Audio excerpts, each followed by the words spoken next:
Chers amis, Shalom Uvracha. Alors bienvenue dans notre émission sympathique sur côté du Shalom Bayit. Nous allons essayer d'exposer une question qui m'a été posée et bien sûr utiliser le livre Une alliance éternelle que j'espère que vous avez déjà vu, d'accord, qui a été écrit comme par hasard par votre serviteur fidèle Nissim Haddad. Voilà, donc c'est un livre sur le Shalom Bayit. Il y a le deuxième qui va être Bezrat Hashem, c'est la pureté familiale, c'est un coffret, vous voyez, c'est un coffret. Donc on va essayer d'utiliser pour essayer de répondre à une question qui m'a été posée.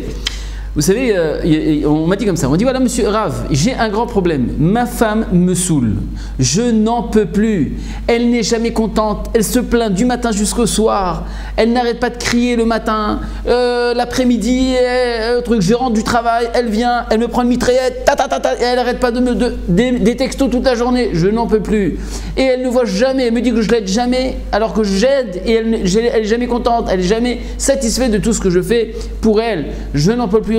Aidez-moi, sauf SOS, elle me saoule. Alors, on va essayer, Bezrat Hashem, de répondre à cette question.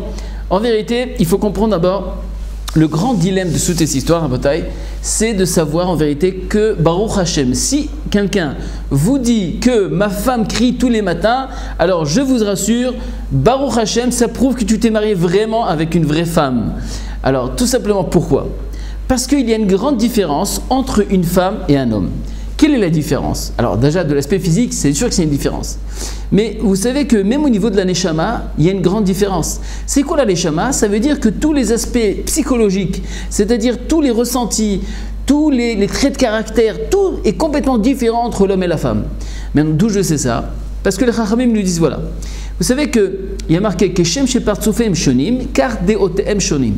Ça veut dire que de même que les visages sont différents, alors aussi les esprits, c'est-à-dire les esprits, les ressentis sont aussi différents complètement. Donc, et plus les ressentis et plus les esprits sont communs, alors le visage commence à ressembler. D'où Chachamim savait ça, ce secret fondamental.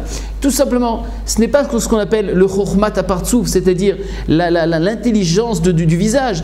C'est tout simplement parce que le visage en hébreu, ça s'appelle panim. Panim, c'est le visage, mais ça vient du mot pénim. Pénim, c'est l'intérieur. Ça veut dire qu'Akadosh Baruch Hu a fait un chesed inouï à l'être humain. Ça veut dire qu'à travers le visage d'une personne, on peut savoir s'il est heureux, s'il est content, s'il est malheureux, s'il est en stress. Tu peux tout décrire. Tu vois quelqu'un dans la rue, tu peux savoir exactement où est-ce qu'il en est, parce que tu vois c'est-à-dire le visage, le reflet du visage, comment il reflète chaque partie du visage. On arrive à découvrir, à voir à travers le visage si une personne elle se sent bien ou non. Et donc, quand il y a quelque chose, tout de suite on ressent, on voit le visage, on ressent. Alors, si l'on regarde bien le visage d'un homme et une femme, étant donné qu'on voit que le visage vient me déterminer l'intériorité de la personne. Donc, quand il y a deux visages, l'homme et la femme, que ce sont deux visages complètement différents, on peut faire différencier entre un homme et une femme au niveau du visage, ça prouve que déjà à l'intérieur, il y a ce qui reflète est complètement différent. Et donc, regardez par exemple, je vous donne un exemple, regardez. De la même façon qu'on a dit que de même que les partsoufim, c'est-à-dire que même que les visages sont différents, donc les idées sont différentes et aussi l'intériorité est différente, il faut savoir c'est que même l'intériorité, quand l'intériorité est différente, alors les visages sont différents, ça veut aussi, c'est vice-versa aussi, c'est à l'envers aussi, mais il faut savoir aussi que quand les idées sont communes, alors les visages se ressemblent. Regardons par exemple, prenons par exemple les animaux. On va prendre par exemple une fourmi. Une fourmi, ils n'ont pas d'idée, ils ont tous la même idée. Donc plus l'idée elle est très, très petite, automatiquement il y a une ressemblance énorme. Si je voyais une fourmi qui part comme ça, qui commence à marcher, vous en voyez une autre à côté. C'est quoi? C'est des jumeaux? C'est quoi? Ils sont tous les mêmes. Est-ce qu'on peut se dire, on peut dire non, c'est une fourmi, non, il y en a une qui revient. Ah mais pourquoi elle est revenue? Non, c'est une autre. Mais on ne peut pas savoir. Parce que l'idée encore est très différente, est très petite. Plus on avance dans les animaux, regardez les abeilles, les mouches, etc. C'est la même. Elle vient, alors, tu la tues, et encore une fois, il y en a une autre. C'est les mêmes, parce que les idées sont exactement égaux. Il n'y a pas de réflexion personnelle, il n'y a pas d'entité personnelle, il n'y a pas de choses qui déterminent l'intériorité de ces animaux. Et donc, ils ont le même standard. Regardez, par exemple, on avance un petit peu dans les animaux, regardez dans les oiseaux, les pigeons, je sais moi. Des fois, ils ont de différentes petites couleurs et tout ça, mais c'est minime, on n'arrive pas. Pourquoi encore une fois? Parce que le cerveau, il est branché sur quelque chose, c'est le même. C'est une question de vie qui est totalement les mêmes. Regardez par exemple, je sais, vous prenez par exemple un taureau, une vache, tous les animaux du monde. Maintenant regardez les hommes, les êtres humains. Vous allez regarder par exemple, vous allez voir par exemple les Chinois, d'accord? Ben, les Chinois, ils se ressemblent tous presque. Regardez, vous pouvez différencier un petit peu à droite à gauche, mais ils ont le même aspect. Parce qu'ils ont un train de travail qui est très très relié, ils savent où est-ce qu'ils vont. Regardez par exemple, on va pas maintenant ceux qui ont de teint de peau, par exemple ceux qui sont noirs, etc. Bon, ça c'est une autre histoire. Mais regardez par exemple entre les religions. Regardez par exemple, il y a les juifs, il y a les arabes, il y a les chrétiens. On voit une différence entre un juif et un arabe et un chrétien. Vous voyez, il y a une chose qui relie. Plus l'idée est commune, plus ils se ressemblent. C'est comme ça que ça marche. Et bien c'est valable aussi dans l'homme et la femme. Ça veut dire que l'homme et la femme, étant donné que déjà intérieurement ils sont complètement différents, donc ça prouve déjà qu'ils n'ont pas les mêmes pensées, pas les mêmes caractères, pas la même chose. Et donc la femme, mais regardez par exemple, prenez un couple, ça arrive des fois, on voit des couples que pendant des années ils sont ensemble, après tu dis mais c'est incroyable comment ils se ressemblent, alors que c'est un homme et ça, mais ils ont, je sais pas, il y a dans le look, il y a quelque chose qui est exactement le même, on dirait qu'ils sont nés ensemble, qu'ils sont un frère et une soeur de la même maman, du même père, c'est incroyable. Et comment ça se fait? Tout simplement parce que ça prouve jusqu'à combien qu'ils sont reliés entre l'un et l'autre. Ça prouve jusqu'à combien les idées deviennent communes. Automatiquement, le reflet du visage commence à se ressembler. C'est pour ça qu'on voit des couples où on voit dans le visage qui se ressemblent. Donc pourquoi j'ai fait cette introduction? Tout simplement pour vous expliquer une chose incroyable, une chose très très importante. Ça veut dire que le besoin de chacun est complètement différent. L'attente de chacun est complètement différente. Donc la position de chacun, le rôle de chacun dans une maison est complètement différente. La façon comment je vais aborder mon mari, comment je dois aborder ma femme est complètement différente. Donc si je connais, si je comprends, j'ai la connaissance du pourquoi, c'est-à-dire de connaître quels sont les traits de caractère d'une femme, quels sont les traits de caractère d'un homme, de comprendre comment elle est située une femme, comment elle réagit dans toute situation, qu'est-ce qu'elle attend dans cette réaction. Et une femme apprend de son mari qu'est-ce qu'il attend de cette réaction. À ce moment-là, on peut arranger beaucoup de problèmes dans les Shalom Bayit. Énormément. C'est pas pour rien que ce livre a été écrit. C'est pas pour rien. Tout simplement pas pour donner une direction, pour expliquer toutes ces idées-là, pour qu'on se comprenne qu'une femme c'est différent. Une femme, il faut savoir, toutes les critiques d'une femme, il y a marqué c'est quelle est la femme cachère, celle qui fait la volonté de son mari. Alors tout le monde pose la question, c'est quoi la volonté? Quoi, c'est un dictateur? Femme, viens ici, les sandales, les trucs et tout. Non, c'est pas ça. Ça veut dire que Ezoïcha Kshera, quelle est la femme cachère? Celle qui crée la volonté, qui fait revivre son mari, qui lui donne de l'espoir, qui crée la volonté, qui refait, qui produit de la volonté chez son mari. Ça veut dire de lui mettre dans une position de volonté de réussir. Et ça, c'est une femme cachère, qu'elle sait prendre ça, sa force, et remonter son mari et l'admirer, lui donner toutes les forces pour que vice-versa lui puisse après lui-même lui apporter. Donc quand tu regardes, tu vois une femme, qu'elle vient, qu'elle critique et qu'elle te dit des choses toute la journée, c'est son rôle, elle est là pour ça. Ne regarde pas ces critiques comme des insultes, mais regarde-les comme une bénédiction. Pourquoi? Parce que nous sommes là pour se parfaire, nous sommes là pour arranger, pour s'améliorer. Et une femme, elle a un détonateur incroyable. Elle a, vous savez, comme elle a un feeling inouï, incroyable, qui peut savoir exactement où est-ce qu'il est son mari.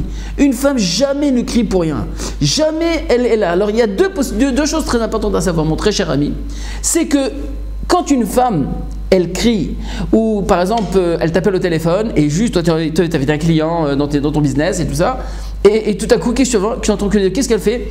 Elle est au téléphone, elle t'appelle exactement le moment où que les enfants commencent à crier, et juste quand toi tu réponds, elle met le téléphone devant les cris des enfants pour que tu entendes jusqu'à combien elle souffre pour toi. Donc si il y a de sa part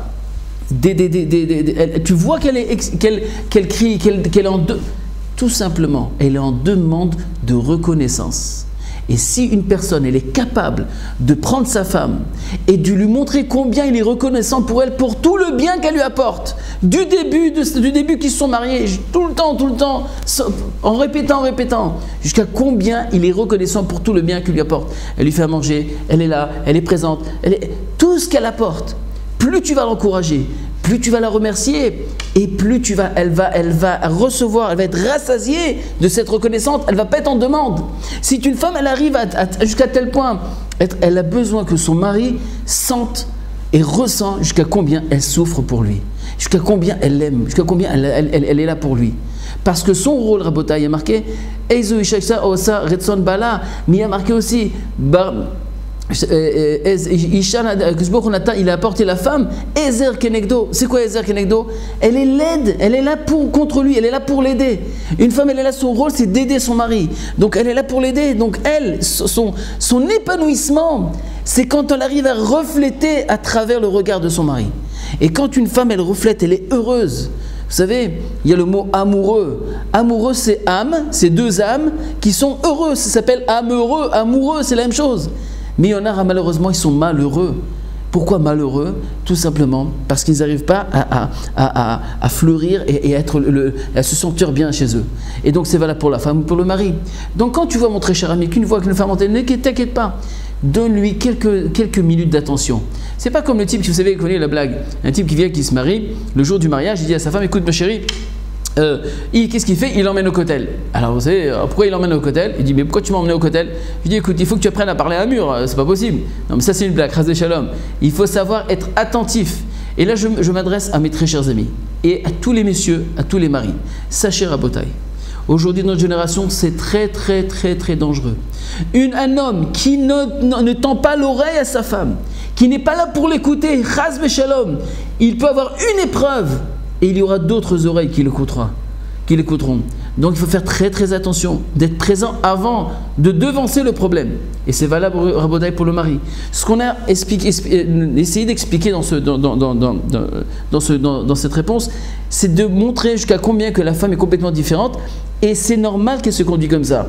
Seulement pour diminuer, pour lui montrer jusqu'à combien de tout ce qu'elle fait, et qu'elle soit là vraiment présente pour les choses essentielles de la maison et pas tout le temps en train de se prouver devant toi en criant, en respectant, jamais content, etc. Tout simplement parce qu'elle a besoin d'être reconnaissant. C'est tout simple, c'est l'énergie, c'est l'essence même, d'accord, c'est le pétrole, c'est toute l'énergie, c'est la batterie pour qu'elle puisse être fidèle à son mari, pour qu'elle puisse avoir toutes les forces pour affronter tous les problèmes du début du matin jusqu'au soir, avec les enfants, avec le repas, avec le travail. Elle court, elle revient, on dirait Wonder Woman, une super génie, elle court dans tous les sens. Et tout ça pourquoi? Parce qu'elle veut plaire à son mari. Il y a marqué, elle est chère teshukater. Elle a besoin totalement, tout le temps, de plaire à son mari. Donc, si elle voit que son mari n'est pas à son écoute, elle voit que son mari n'est pas là présent quand elle a besoin de lui, elle voit que son mari, quand il n'y a pas d'attention, alors elle va l'exiger, le demander. Et ça, Rabotai, entre parenthèses, je vous dirais que même à travers l'homme, il y a d'autres aussi qualités très importantes qu'une femme doit savoir. C'est que comment on va faire pour attirer son mari? Le mari, il a besoin de se faire respecter, Rabotai. Et si une femme ne respecte pas son mari, il va le demander. Il va demander ce respect. À chaque fois que tu diras quelque chose, tu te diras non. Il va se battre, il va faire le bras de fer à chaque fois avec toi. Jamais, toujours il sera contre, toujours il ne sera pas d'accord. Et il dira son avis. Pourquoi? Il va toujours se mettre en avant. Pourquoi? Parce qu'il est en manque de respect de ta part. Mais si une femme, elle vient et elle donne le respect à son mari, et d'un autre côté, on voit que le mari, au contraire, il donne de l'amour à sa femme, il donne de l'attention, il lui donne de la reconnaissance sur tout le bien qu'elle lui apporte. À ce moment-là, vous verrez, Bezrat Hashem, comment toute l'atmosphère va diminuer et va descendre. Azir Ratson Bezrat Hashem. Moi, je vous dis, avec le temps qu'on a, on essaiera d'aborder la prochaine fois une autre allusion à ça, pour essayer de comprendre en vérité quel est vraiment le secret du Shalom Bayit. Quel est vraiment le secret du Shalom Bayit? Ça, on verra ça, Bezrat Hashem, la prochaine fois. À très bientôt. Et n'hésitez pas, une alliance éternelle, vous pouvez nous contacter pour pouvoir le recevoir chez vous à la maison. À très bientôt.